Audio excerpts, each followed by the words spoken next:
You're listening to Stimulus Tech Talk, a conversation-based podcast created by Stimulus Technologies that covers a range of topics related to business and technology.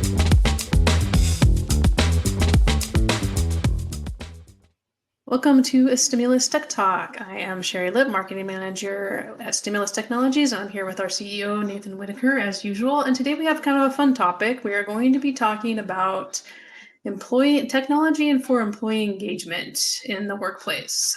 Welcome, Nathan. Well, thanks, Sherry. It's good to be here. Before we start our conversation, I wanted to share something kind of controversial. Are you ready for it? I think so. I was reading a news article the other day, and I guess this has been a big controversy for many years of whether to store your ketchup in the refrigerator or the cupboard. And I can tell you, I always store my open ketchup in the refrigerator. So we might have just turned off a bunch of viewers, but how do you store your ketchup? I store my ketchup in the refrigerator as well, but mine, the one I buy, says to, so just following directions. And so does mine. So that's what I've always done. So it's just, I guess this was a controversy, and Heinz put out a tweet the other day that caused an uproar in Twitter, that they said, "We tell you to store it in the fridge, so you should store it in the fridge." So I thought that was interesting. So it might be controversial. We might have turned off half our viewers today, but both of us storing. Maybe we should talk about whether to put the ketchup on the hot dogs. We don't want to go that far today. Yeah. Well, then we could talk about how hot dogs, are they a sandwich or not? Or hot dogs. That's true. That could be a different issue. Maybe some people can leave us some comments on those topics. All right, employee engagement. So engagement. So let's get a little overview. When we talk about employee engagement, what are we talking about? We can define this a lot of different ways. We can talk about culture, company culture. There's been a lot of talk about employee disengagement, or this quiet quitting that's been around for a while. But I think it's employees being interactive or engaged, I guess using that same word, but really, interacting with each other in a positive manner and interacting with the company in a positive manner. So, creating employee engagement is doing something more than just their, assigned task or job. It's, being dedicated to the company, believing in what the company is doing, and then also being dedicated to other members of the team too. I think that beginning, is, and it's become a lot harder, I think, with hybrid. We're both on video, we're not in the same building. And how do you have those little conversations, before, an online meeting? How many times have we sat in an online meeting or a Zoom call or team call and just kind of stared at each other, or continued working or what have you? And so this engagement among team members has become much more difficult. And so I think that's why this topic is so important today to discuss.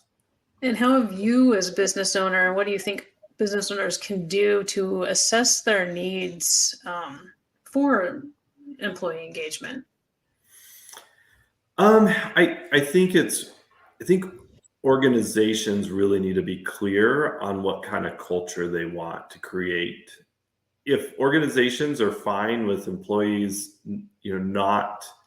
are fine with employees just coming to work, doing the tasks that they need to do, whether they're on person or in person or working remotely, and they just completely task-oriented organization, define it. That's what they're there for. But I think most organizations want their employees to be engaged. They want to be part of the organization, feel like they belong to something, greater than, their tasks that they're doing, whether it's, entering invoices or calling customers or, solving service issues. They want to look at the whole goal of the company. And so being clear on the vision of where the company's going and what the culture of the company should be is up to the leader, to decide or the leadership to decide what that needs to be. As a company ourselves, We're now multi-state. We're mostly hybrid workforce. So, as stimulus, thinking about, the changes we've had to make inside our company over the last 4 or 5 years. First, it started with, being multi-state. And then with COVID, most of us are working hybrid. So, some of our team is working in the office, going out to customer sites. A lot of our team is working remotely for a percentage of their job. And so we've had to really, it's easy for employees to disengage from each other when they don't see each other. So we've had to be intentional about what we want to do as an organization. And in COVID, there was a complete disengagement. People felt, unplugged from their whole worlds, having to work remotely. And so we did some things, and we could talk about them a little bit today, that kind of made things fun. But I think we have to be, we have to look at ways to better communicate with each other through our screens, which some people naturally do and some people have difficulty doing. And what tools do you recommend? You mentioned some technology tools, in addition to just, vocal, being engaged through conversation. What tools do you recommend, to help with this? So we do a couple of different things. One of them that we added on early on, which is it's Bonusly is the tool that we use. There's a lot of other tools out there, and it's a micro bonus system that the company sponsors, and it allows employees to basically give each other high fives. We call them kudos. That is, employees do a good job, help each other out. They're encouraged to give each other kudo points, for going outside of what they normally do.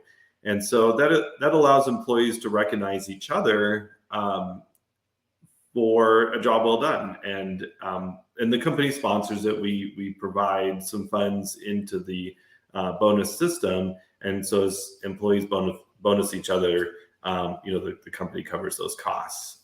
So it's a micro bonus system. There's a lot of them out there. Bonusly was one of the first, and we jumped on early on, and I really like it. I monitor that as a leader of the team, so I can see what people are doing. And there's also reports that I can pull to see the kind of using the term engagement. People that are actually using it, those aren't using it. I think most of our team uses it, and most people, it's like 90% plus, are doing some type of bonus to another employee every month. So the use of the system is really high, and most people are giving out all their points throughout the month, which I think is great also. So happy to sponsor that, and everybody sees what everybody else is doing. I think having multiple locations and there's people that you might not interact with very often, that allows it to see what other people are doing. The other thing, we use these online systems, Zoom, Teams, whatever it may be, GoToMeeting. I think one of the issues that people have, especially, is in large group settings, especially online, there's just a certain number, or I would say a majority of people have a hard time speaking up. And that's, I think a really big issue for interaction with people. You get into these, we have an all hands on deck meeting every month. And, you get 70 people in a Teams call, and, nobody's interacting before the call. Maybe a few are online as we're waiting for it to start. But in a conference room, we'd be all talking to our neighbors and conversing, and, hey, how's your dad? Is your son back in soccer? Or whatever it may be. We build these relationships, but it's harder to do that in these online meetings. So we use breakout rooms, and I think that's a good way to make smaller groups inside of large meetings. And I try to keep it around 4 or 5 people at the most. And I think there's better conversations that happen in those smaller rooms. And so again, it's an intentional thing that we do to to allow people to interact and talk to people they might not necessarily know. And so we actually, that question that I brought up about is a hot dog a sandwich? We had that question one time and a few other questions just to get to know each other a little bit better, and it's just kind of fun, And some other things we've done is like played some online games, not like first person shooter type games, but there's a system called Jackbox that I like. That's more like trivia games that are fun to do with large groups. So there's just ways to do contests or gaming, gamification, things like that improve employee engagement even in these virtual environments. Yeah, I know I've benefited from having the breakout rooms, and that kind of leads to my next question. I mean, what are your recommendations for keeping employees engaged with each other, especially when there's new employees, when we're all remote? We don't go around the office and introduce like we used to, the new employee. So what we've done, one of the things we've tried to do is have a mentor or somebody that kind of walks them through the process of being an employee of Stimulus Technologies, that they can always ask questions of. So I think, assigning a team member to help, I think that helps quite a bit. And having these smaller groups too, people that they interact with. Again, it is tough. I mean, it's not easy, especially if you have people that may never come to an office, that shipping equipment out to them for them to work. They may never interact, physically with a person. So creating these environments where, they know that they can contact somebody with questions through, Teams chat or by phone or video conference. If they have any questions or issues, scheduling. One of the things I do with most of my direct reports is having recurring meetings where we just have, 15 to 30-minute catch up once a week, so that we can, interact and talk and see what's going on. So I think, again, intentionality is really important to have, that engagement among team members. And so it ends up being a lot more like scheduled meetings, which is kind of tough because you don't have that spontaneous interaction. You can't just walk into somebody's office or sit around the water cooler. But, you can have those interactions.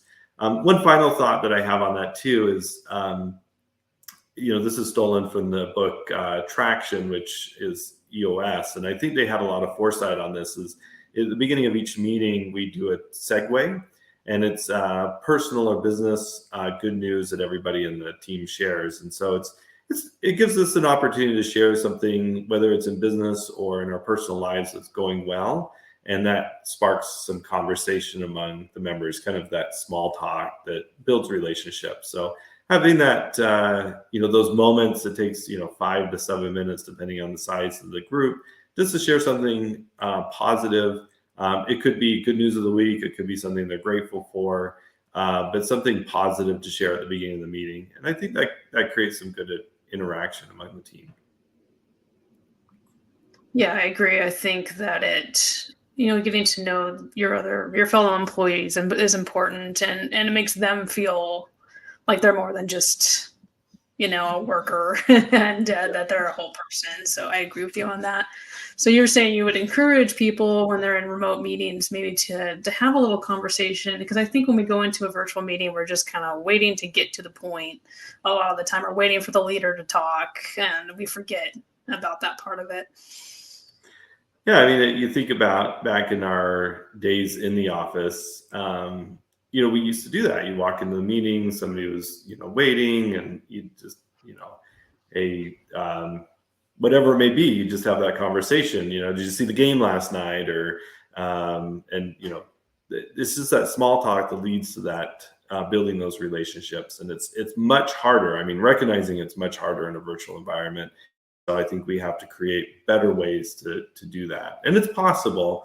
It might not be the same, but many companies, if you look at these large enterprises that have, thousands of employees, they might be working in small teams, but those teams could be spread out throughout the world. And so this has been a problem for a while. And the good news is I think with cameras like what we have here, The internet has gotten so much better. We do have at least a little bit of ability to feel like we're interacting with other people. And what tools do you like for collaborating on a project, as a team remotely? So inside our company, I actually really like SharePoint in combination with Teams. We use that a lot. It's included with Microsoft 365. Google has a very similar system, but what I really like about both Microsoft's and Google's system is it allows people to work on the document simultaneously together. So, setting up a Teams meeting, we just did this, Sherry. We've been doing this for the last couple of months as we've been working on some plans and for the future. As we all get in a Teams meeting, we all open up the document, and all of us could be editing and working on the document together. And honestly, it's almost more efficient than being in person because a lot of times you would hand out paper copies. People would make notes on the paper copies, or maybe one person's taking notes. But the collaboration tools have gotten so much better. So SharePoint combined with Teams is great. Google, again, has their own with Google Apps, very similar thing that you can all be working on the document at the same time. And it just gives the ability to be very productive inside these meetings. So I check out those two technologies if you don't have them.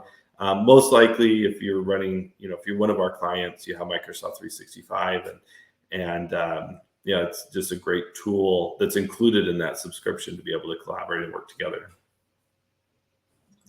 Yeah, I agree. It's much faster, and it's nice to not have one person who has to be the person who updates the document with everybody's notes. So it's definitely very useful. What are there resources for business owners who are kind of researching this? I mean, obviously we have our podcast now. We've just given a lot of information, but what other resources do you think business owners could look to for finding this kind of information? I think just some quick searches online. I mean, a lot of the things that I've done, the big papers have written a lot of articles. You look at Inc. or Wall Street Journal or Forbes. There's definitely a lot of thought about this. I'll do a quick plug in here. I have a chapter in my book on this coming up. So in October, when that's released, I talk about this quite a bit. And there are a lot of resources out there because a lot of companies have jumped on this because we realize that this is I hate the term, but the new normal for business. This is a way that we're operating now, and I think it's great whether we stay in the office. If you're a company that's all in the office, there's ways to use these tools and things to improve your engagement inside the office. But for those of us that are working hybrid, or you have remote employees, or you're working with employees that are not in the same location, there's just some great tools out there. So things I'd look at, micro bonuses is a great thing. Any type of gamification for business, whether you want to do like some type of step game, to get employees up and moving. That's something that we've done before. That's kind of fun. I think also from an engagement standpoint, doing a net promoter scores employee survey, an NPS survey, to understand where they're at and get some feedback. We do that every 6 months inside our organization. There's plenty of software out there that allows you to anonymously poll your employees to get some feedback from them. And anything that allows the employees to better work together. Obviously, the standard, the Zoom, the Teams, video conferencing, Google Meets, things like that allows employees to interact better too. So, give your employees the tools to do this. They'll find new ways, and there's a lot of fun stuff out there that allows companies to better work with, create a better working environment for their employees. And you have to be intentional about it. As leaders, decide what you want for your organization. Make sure you have a defined vision and mission and culture that you want, and the values, and build this engagement around that. All right. Well, that's All great information. I'd like to encourage anybody listening, if you have a favorite tool for employee engagement, send us a message if you're listening on the podcast, or if you're watching on YouTube, you can leave a comment and let us know what you think. Thanks so much, Nathan. Thanks, Sherry, and also include the comment ketchup in the fridge, or if you're a rebel, ketchup in your cupboard. So thanks, everybody.